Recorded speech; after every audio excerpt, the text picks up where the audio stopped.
बहुत दिनों के बाद वाकई कुछ खूबसूरत देखने को मिला है। तुम जैसे लोग थोड़ी देर से मिलते हैं और तुम जैसे ज्यादा देर रुकते नहीं।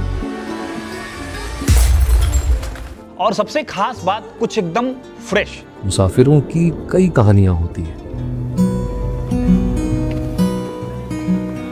और मेरी कहानी जुड़ी है यहाँ इस कैफे से।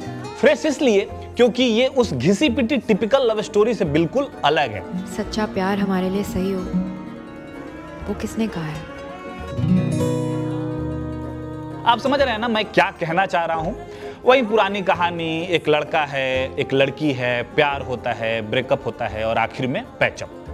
आमतौर पर यही सब तो देखने को मिलता है, लेकिन नेटफ्लिक्स पर आई वेब सीरीज मुसाफिर कैफे को देखकर लगता है कि जैसे वो कह रही हो, हमें बाकी लव स्टोरीज से मत जोड़िए, हम अलग है। और यकीन मानिए ये वाकई अलग है। चाहे कहानी का ट्रीटमेंट हो, स्क्रीन प्ले हो, डायरेक्शन हो या फिर एक्टर्स की एक्टिंग, सब कुछ एकदम ऑन पॉइंट है। इसे देखते वक्त आपके अंदर एक सुकून भरा बेहद फील गुड एहसास होता है। ऐसा लगता है आप वाकई कुछ बेहतरीन और कीमती देख रहे हैं।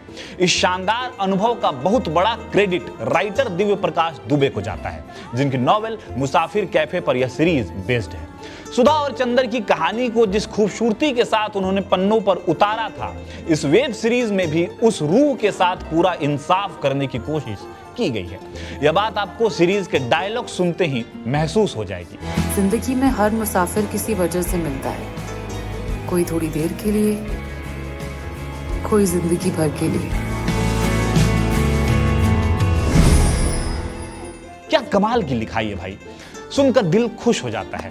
मैं बार बार कह रहा हूं कि आपको मजा आ जाएगा, क्योंकि मैं इतना एक्साइटेड हूं कि मन कर रहा है कि आपको सब कुछ बता दूं, लेकिन नहीं, मैं स्पॉइलर नहीं दूंगा।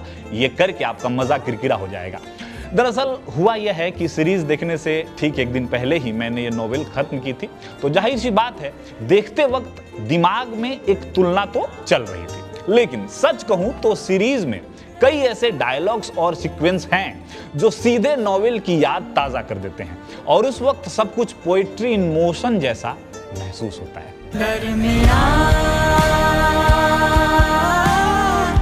रहता है जैसे एक निशान। जैसे सीरीज के कुछ बेहद खूबसूरत डायलॉग्स देखिए। हम पर किसी के होने का असर उतना ही होता है जितना ना होने का। सच्चा प्यार मिल जाता है जैसे मुझे तुम्हारे साथ मिला, पर सच्चा प्यार हमारे लिए सही ही हो, यह किसने कहा? 90% इंडिया के लड़के पर अटक जाते हैं। मेरी लाइफ का गोल्डन रूल है, जब भी कंफ्यूजन हो कि क्या करना है नहीं करना है, बोलना है नहीं बोलना है, तो बस कर दो बिना ओवर थिंक किए। कुल मिलाकर यह वेब सीरीज सुधा और चंदर की कहानी है, एक ऐसी कहानी जिसमें प्यार है, जज्बात है, एक गहरा एहसास है, खुद के लिए कुछ कर गुजरने का जज्बा है और अपने सपनों के लिए लड़ने की सीख है।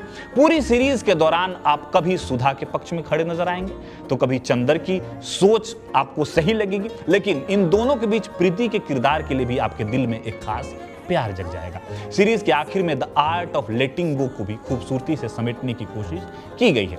हालांकि पर्सनली मुझे इसका क्लाइमेक्स थोड़ा अजीब लगा, इसे और बेहतर बनाया जा सकता था। क्या इसका पार्ट 2 आएगा, यह सवाल तो मेरे मन में उठ ही रहा था। साथ ही कहानी थोड़ी अधूरी सी भी लग रही थी लास्ट तक।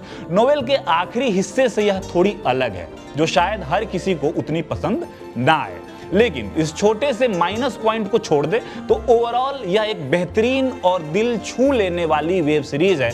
हमारी तरफ से इसे 4 स्टार्स आउट ऑफ 5।